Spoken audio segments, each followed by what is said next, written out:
Good afternoon. This is Matthew Tilley, the pastor of North Beaver Baptist Church in West Jefferson, North Carolina. And I wasn't able to do a live stream of our service this morning. We didn't have power at our at our building, and but we did have a nice group of folks who showed up, and we prayed together. We spent some time together. But because I wasn't able to share anything from that service on here with our normal live stream audience, I wanted to go ahead and come on and give you just a brief devotional from the same passage that we looked at this morning, which was in Isaiah chapter 41. And I'll be looking at that in just a moment. Before I begin, though, I do want to make an appeal to anyone who's watching, particularly if you're in and around our area and our community. If you have any needs whatsoever that we can try to help you with, I am connected into some of the agencies and some of the resources that are available throughout the county.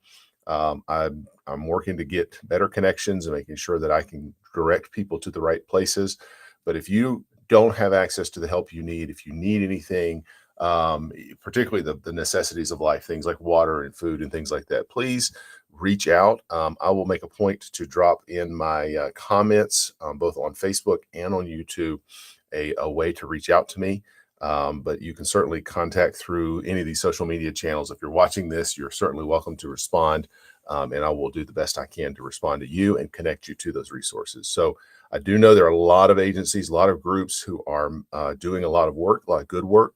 And I want to make sure if you have need of those services and don't know how to get them, you have a way into those. So please let us know, and we want to serve you as best as we can. In the meantime, if there are spiritual needs, emotional needs, anything like that, we could just pray with you, try to be a listening ear for you. You should feel free to reach out as well for those needs as well. That's something I think that the church ought to be prepared to help with, and we are ready to help you with that. So please reach out if we can. So today, I just want to give you this thought that was shared in our service this morning. It was in the dark. We had prayed together over a lot of different things in our community. We were praying for the first responders. We were praying for those who are hurting. We were praying for those like David Blackburn in our community, with the head of our Ashe Baptist Association, who is he's sort of a hub around with a lot of different community groups that are working. We prayed for him. There's a lot of different ones we prayed for this morning. And as a result of, after we prayed for those, went in and shared this thought out of Isaiah chapter 41. I want to just read the passage to you. I think if you hear nothing else I say, if you'll just hear what God has to say, I think it will be a help to you. So I'd like to read that to you. It's in Isaiah 41. I'm just going to read verses 10 through 14. And in this passage, there's a phrase, fear thou not, or fear not. So the variations of it, but it's fear thou not or fear not. Don't be afraid, in so many words. It's repeated 3 times. I want you to listen to how God uses this phrase. It actually starts out this little section with it. It says, fear thou not, for I am with thee. And this is God speaking. Be not dismayed, for I am thy God. I will strengthen thee. Yea, I will help thee. Yea, I will uphold thee with the right hand of my righteousness. Behold, all they that are incensed against thee shall be ashamed and confounded. They shall be as nothing, and they that strive with thee shall perish. Thou shalt seek them and shalt not find them, even them that contended with thee. They that war against thee shall be as nothing, and as a thing of naught. For I, the Lord thy God, will hold thy right hand, saying unto thee, fear not, I will help thee. Fear not, thou worm Jacob, and ye men of Israel, I will help thee, saith the Lord, and thy Redeemer, the Holy One of Israel. That passage means a lot to me over the years. I remember back through the pandemic is one where I really honed in on this section of Isaiah and really got a hold of these verses, and it helped me a lot. There was a particular moment that this idea of God holding my right hand that kind of sealed it down for me. I remember a few years ago, we were living in Durham at the time, Durham, North Carolina. And we were crossing over a small street. It's a little section of 9th Street of Durham, if anybody knows that area. It was a little section there. It's mostly pedestrian. There are a few cars that go through there. It's not an overly trafficked area, but still an area where you want to be careful as you're crossing the street, just like most places. And I say that because I was with my son, who now is, he's a big old boy. He's bigger than I am, but at that time he was a much smaller young man. And He was with me, and we were crossing the street going, I think it was from like a coffee place over to a place to get some chicken, a Peruvian chicken joint that I really liked. And of course, Jude being a little boy like he was, he just wants to dash across there. And I remember at that moment, this instinct I had, which was to grab his hand. I reached down and grabbed his hand. I did that because I'm his dad, I'm his father. I'm the bigger one. I'm the stronger one. I'm the trustworthy one. His mom would be mad at me if I didn't protect him. And I'm supposed to do. That's what dads do. Also, I care for him. He's my son. I love him. I want him to be safe. I want him to be healthy. I don't want him to be hurt. And I do love him. I really do. I love him a lot. And it would absolutely devastate me if anything happened to him, even if that wasn't it wasn't a very dangerous road, but even if he had come across there and that car would have just bumped him a little bit, it would have really upset me. So I told him, "Hey, Jude, don't run away. Don't run off. You come back here. Let me hold your hand." I reached down and grabbed his hand. And I believe all the emotion and the power that's wrapped up in that small gesture of just reaching down your hand and grabbing a young child's hand as you're trying to navigate across the street or go through a busy crowd, and you've been in those situations with a son or a grandchild or somebody, or a son or daughter or a grandchild or something like that. I think all that emotion that's communicated in that simple act is what God is saying to the nation of Israel in this passage in Isaiah chapter 41. Up to this point, God has really shared a lot of judgment through the prophet Isaiah. He has told Israel, "Listen, you're in trouble." But starting about chapter 40, just right before this, he starts to speak peace and comfort. In fact, he even says in chapter 40, verse 1, "Comfort ye my people." That's how he starts off chapter 40. And the reason that he would say that there's comfort to come, of course, is because of this suffering servant that gets really introduced, and we see a lot about coming up in the coming chapters.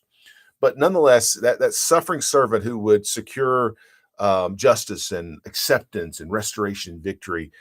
But in this moment in chapter 41, before all that happens, again, that's really the source of it. That's really where real comfort is found, where real hope is found. But before all that, he says, as I've just read to you, don't be afraid. Don't fear. Fear thou not. Don't be afraid.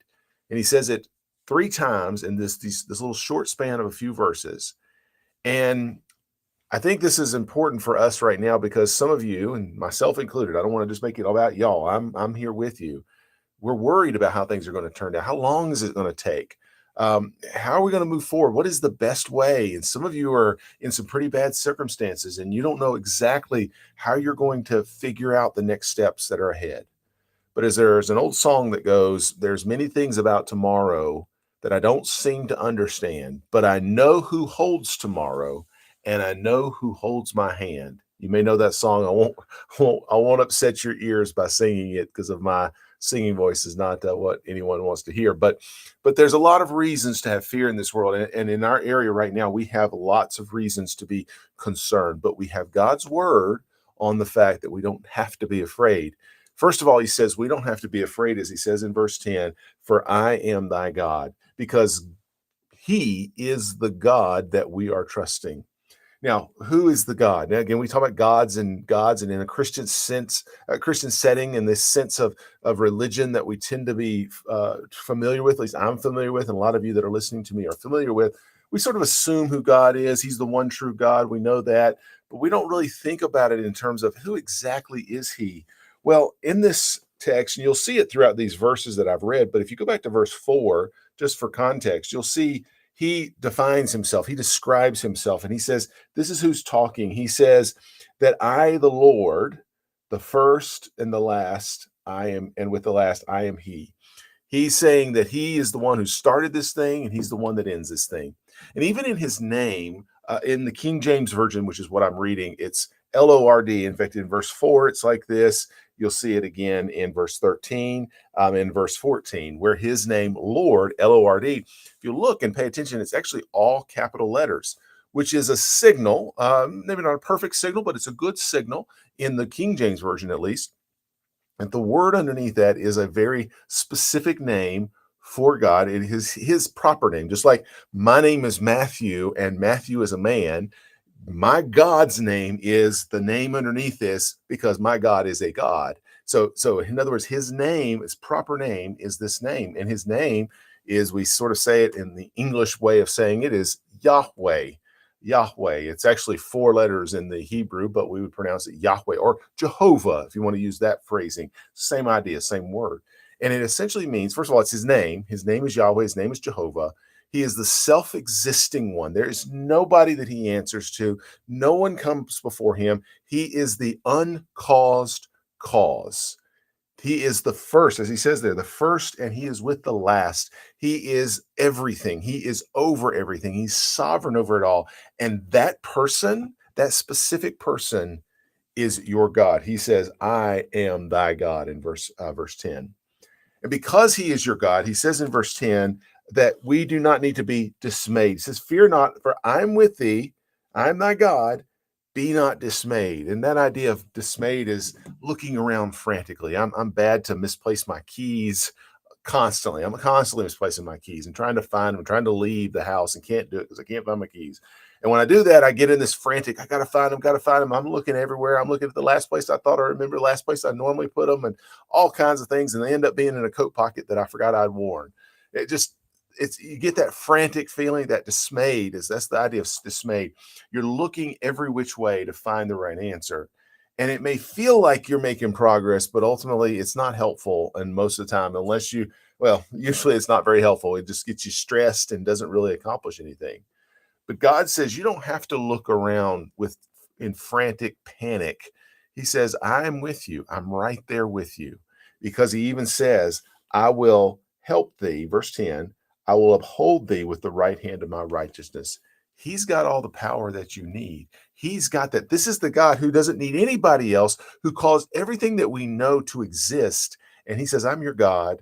You don't have to worry, look around. Just trust me, I'm your God. And he's going to win no matter what. There's no problem he can't handle. There's no worry that he can't calm. I know we're about to be facing a presidential election, and depending on where your mind is on that, that may be worrisome to you. I just want you to know that whoever the president is, God's in control, and my God is still God. That there's some of you that worry about when is all this mess that we're dealing with the roads and all, and again, that's a very real concern because it literally means that you can't get out of your house for some people. It means you don't have power, so you can't turn the water on, and all sorts of issues that creates.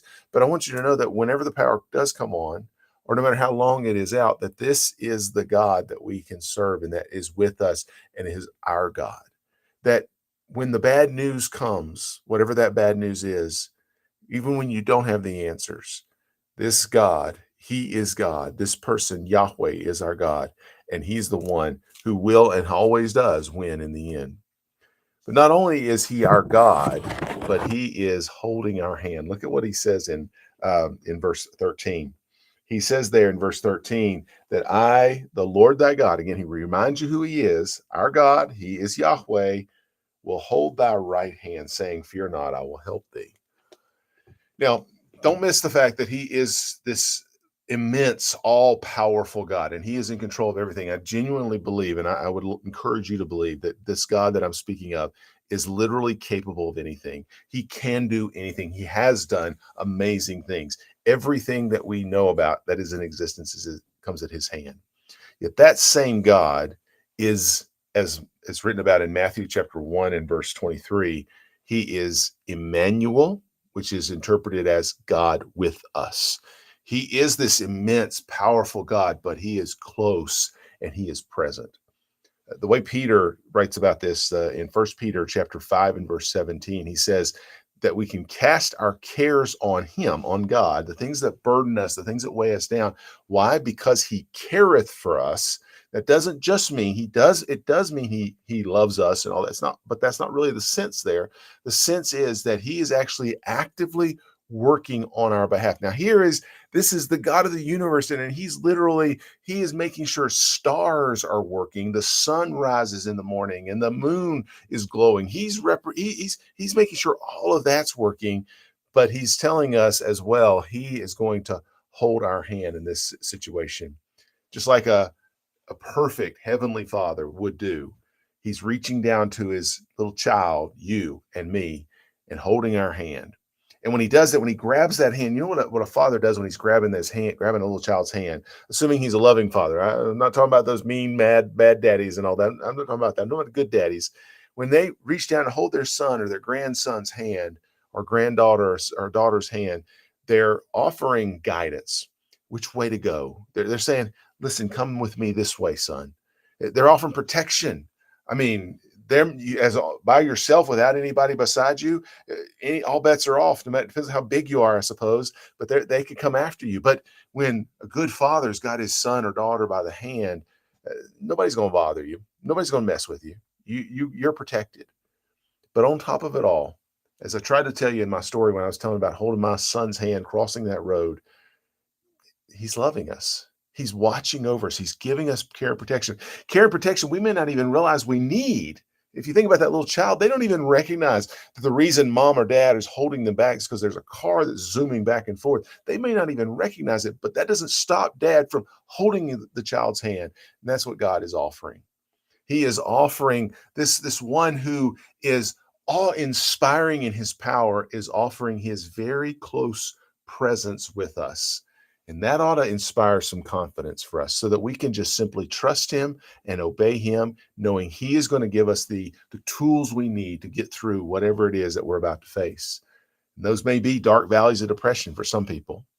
Those may be a knock on the door that says there's a loved one that's passed away.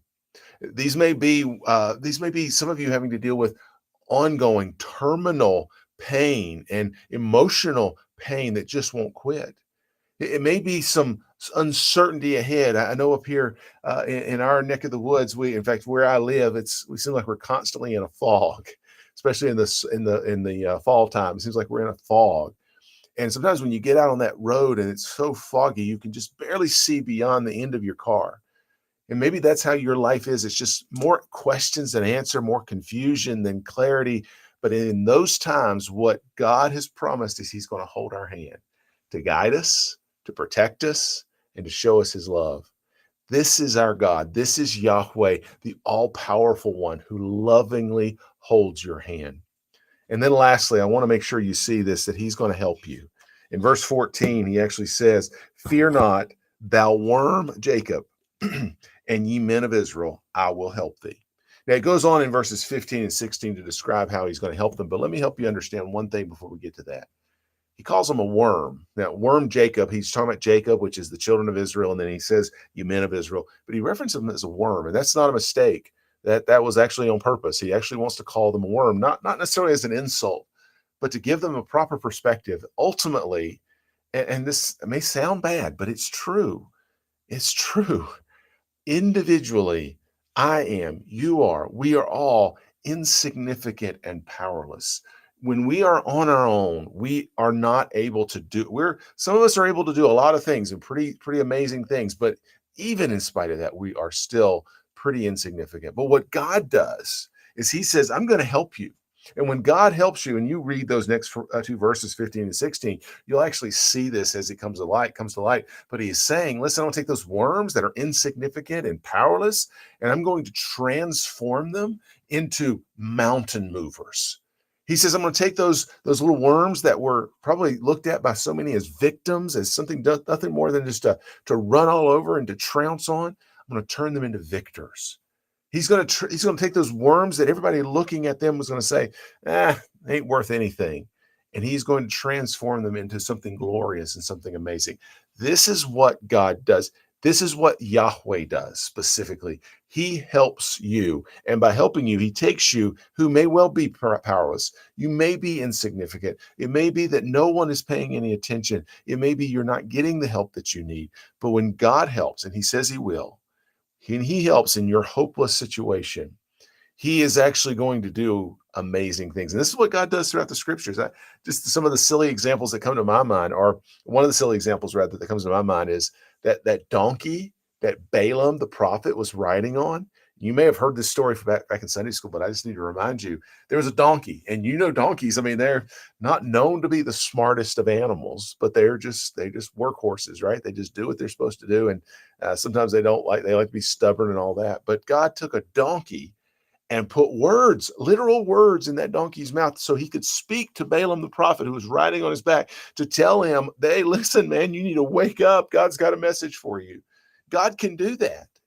God can take a man like Peter, who, best of my estimation, was probably an illiterate man. But he took him and gave, at least an uneducated man, at least had to give him that, took him and turned him into a man who was able to speak to thousands on Pentecost. He took Paul, who was by all accounts, if he were living today and doing what he did back in the book of Acts before he got converted by Jesus Christ, we would call him a terrorist. But because he met the Lord and God helped him, God turned him into one of these foundational preachers, eloquent men that we look to, that I'm even will read after and preach after for the rest of my ministry on this earth, because of what God has done through the Apostle Paul. And he takes every one of us who were the darkest of sinners, the most stained through and through with sin, and makes us white as snow, makes us clean. God, Yahweh, Jehovah, he is uniquely qualified to help you. There's none of you that are too important to get his help. We all need it. None of us are too much of a loser to get his help. In fact, if you even start to think that way, I want you to know God's ready to help you. He's going to help you when nobody else can or will, and in a way that nobody else can or will. So as I close here, I just want to encourage you, if you feel at all defeated, overwhelmed, or feel like there's no hope, no help, no fix, no answer, no solution, maybe even at that point where you just feel like the fear, just the fear of the unknown may be overwhelming you, I want you to hear Yahweh, your God, speak to you when he says, "Fear thou not, fear not, fear not." He says to you in plain language, don't be afraid. Now, this is not the voice of a man. I know you're hearing it through Matthew Tilley, but it's not the voice of a man. It's not the voice of some mythological being that never existed. No made up stories about him. This is actually the voice of the omnipotent, eternal God who created everything. He is not a self-important dictator, but instead he is the self-existing one, and the one who says, "Hey, I'm your God." That's what he says. That's what he says. And there may be many things about tomorrow that you may not understand, but I can promise you, based on God's word, that we do know who holds tomorrow, and we know who holds our hand. Why don't you come to him? Why don't you cry out to him? Why don't you call on him? He will hold your hand. He will be by your side, and he will lift you up. Now, if you've heard that and that's been any kind of it spoke to you in any kind of a way, if it's helped you at all, or if it's encouraged you at all, or if it's made you have a few more questions, I hope you will reach out. That's what these social media platforms really do well, is it allows us to be connected. So if you'll reach out to me, you can do it in a comment below. You can reach out to me through a private message, however you need to do it. You reach out. I'm going to leave my contact details as well. You reach out if I can be a help to you. But I want you to know that God loves you. He really does. And he's for you. Why don't you call on him and seek his face? He will help you, I promise. There's your thought for Sunday, kind of an unusual Sunday, one that many of you that might normally go to church weren't able to get out today. And I understand that, and I hate that for you. But Lord willing, we'll get all this behind us, and we'll be able to gather. In fact, we could be any help to you. Maybe you can gather with us at North Beaver Baptist Church in West Jefferson for prayer, for the worship on Sunday. We'd love to